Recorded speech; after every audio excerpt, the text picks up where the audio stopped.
séculos, milhões de pessoas passaram por um ritual que, em teoria, as tornaria puras, salvas, aceitas por Deus. Um mergulho na água, uma promessa invisível, um selo divino. Mas e se tudo isso não passasse de uma construção humana?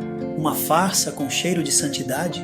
Hoje vamos desmontar o mito do batismo, não com ódio, mas com consciência, não com blasfêmia, mas com luz. A origem do rito. O batismo não começou com Jesus. Ele é a herança de antigas práticas judaicas de purificação, conhecidas como mikveh.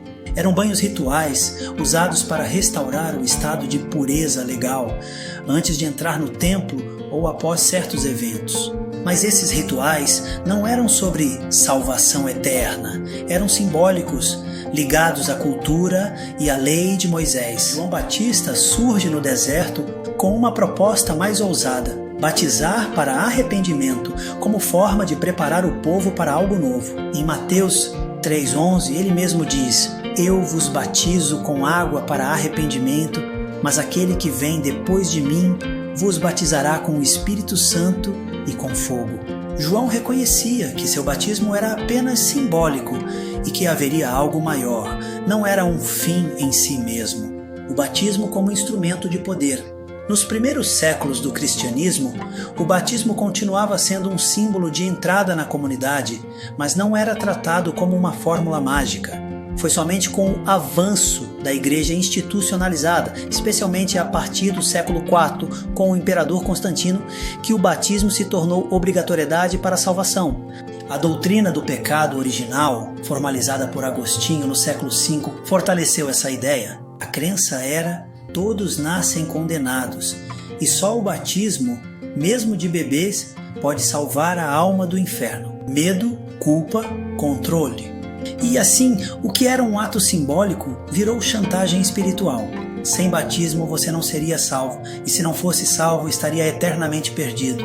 A água virou uma fronteira entre o céu e o inferno, definida por homens. A falsa promessa com base bíblica. Mas o próprio Jesus foi contra o ritualismo. Em João 4, 1-2, o texto afirma que Jesus não batizava, eram seus discípulos que o faziam. E em João 13, ele lava os pés dos apóstolos e diz que quem já se limpou, está limpo. Ele nunca associou água ao passaporte para o céu. E Paulo, em 1 Coríntios 1,17, ele escreve: Cristo não me enviou para batizar, mas para pregar o Evangelho.